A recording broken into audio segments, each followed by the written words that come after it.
નમસ્કાર, આપ જોઈ રહ્યા છો સ્પાર્ક ટુડે ન્યૂઝ. સુરતમાં લોકહિતના પ્રશ્નોને વાચા આપવાને લઈ ફરી એકવાર એમએલએ કુમાર કાનાણી ચર્ચામાં છે. સુરત મહાનગરપાલિકાના કમિશનરને પત્ર લખી તેમણે જમીન સ્તર પરની હકીકત જણાવી છે. સુરતના વરાછામાં રેસિડેન્શિયલ વિસ્તારમાં કમર્શિયલ અને ઇન્ડસ્ટ્રીયલ એક્ટિવિટી શરૂ થઈ હોવાની વાત તેમણે પત્રમાં લખી છે. રેસિડેન્ટ વિસ્તારમાં આ કામગીરીના કારણે લોકો મુશ્કેલીમાં હોવાનું પણ જણાવ્યું. આ ઉપરાંત સુરત શહેરમાં ભેળસેડિયા અને નકલી ખોરાક બનાવતા લોકો બેફામ બન્યા હોવાની પણ વાત તેમણે આ પત્રમાં કરી છે. આ ઉપરાંત તેમણે બજેટમાં થતા વાયદાઓની વાત કાગળ પર જ હોવાની વાતનો પણ ઉલ્લેખ કર્યો છે. આપના તરફથી પાલિકા કમિશનરને પત્ર. સુરત મહાનગરપાલિકા મ્યુનિસિપલ કમિશનરે જે ડ્રાફ્ટ બજેટ રજૂ કર્યું છે એની અંદર કમિશનરશ્રીએ સુરતને world class happy healthy city બનાવવાની વાત કરી છે. તંદુરસ્ત સિટી, રહેવાલાયક સિટી. આ વાત જેમણે કરી છે બજેટની અંદર, તો મને એ વાતની ચિંતા થઈ કે રહેવાલાયક સિટી તો ક્યારે બનશે. સુરત શહેરની અંદર દર વર્ષે ખાડી પૂર આવે છે. લાખો લોકો હેરાન પરેશાન થઈ જાય છે, બેઘર થઈ જાય, ઘર છોડી ભાગી જવું પડે છે.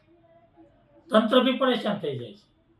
જ્યારે પૂર આવે ત્યારે ચર્ચાઓ થાય છે, વાતો થાય છે, મિટિંગો થાય છે, આયોજન થાય છે. ખાડી પૂર કેવી રીતે બંધ થાય, ખાડીના ત્રાસમાંથી લોકો કેવી રીતે મુક્ત થાય, ખાડીની ગંદકી, ખાડી પૂર, મચ્છરોનો ત્રાસ જે રીતે લોકો સહન કરી રહ્યા છે એમાંથી કેવી રીતે મુક્તિ મળે, એનું કોઈ આયોજન આ બજેટમાં નથી થયું. બીજી હેલ્ધી સિટીની વાત છે, તંદુરસ્ત સિટી કેવી રીતે બનશે. આજે આપણે જોઈએ છીએ રેડ પડે છે આરોગ્ય વિભાગની. બેફામ નકલી ખાદ્ય પદાર્થો, ભેળસેળ પદાર્થો બની રહ્યા છે અને લોકો ખાઈ રહ્યા છે. કાર્યવાહી શું થાય છે?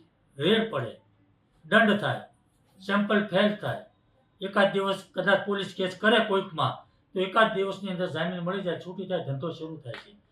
કઈ દુકાન બંધ થઈ, કોના ધંધાઓ બંધ થયા ડુપ્લિકેટના. એટલે હેલ્ધી સિટી કેવી રીતે બનશે એની કોઈ ચિંતા નથી.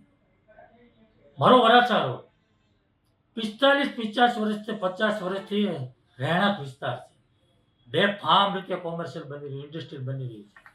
જ્યાં લોકો 45-50 વર્ષથી રહે છે એની અંદર ગોડાઉનો બને, ઇન્ડસ્ટ્રી બને, દુકાનો બને, કારખાનાઓ બને. કેવી રીતે લોકો રહે છે? આજે વરાછા રોડને લોકોને વરાછા રોડ છોડીને ભાગી જવું પડે એવી પરિસ્થિતિ નિર્માણ થઈ છે. કોના પાપે થયું છે? લોકો કેવી રીતે સુખીથી રહી શકશે? કેવી રીતે રહેવાલાયક સિટી બનશે? અમારો પ્રશ્ન. મહિલા સુરક્ષાની વાત થઈ છે. પિંક ટોયલેટ મહિલા સુરક્ષા માટે સારી વાત છે, કંઈ વાંધો નથી. પરંતુ વર્ષોથી હું કહું છું કે સુરત મહાનગરપાલિકાની ચાલતી BRTS બસ અને સિટી બસની અંદર મહિલાઓની સુરક્ષા નથી. અનેક વાર છેડતીના બનાવો બને છે, વિડીયો વાયરલ થાય છે. તો મેં અનેક વાર કીધું છે કે મહિલાઓ માટે બસ અલગ હોવી જોઈએ. એમાં કોઈ મહાનગરપાલિકાને ₹1 ખર્ચો નથી.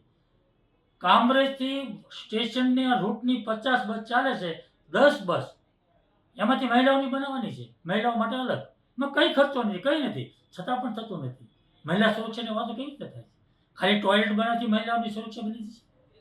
તો આ વાત જે મારી છે, જે મુદ્દાઓ છે એ બજેટની અંદર સમાવેશ નથી થયો.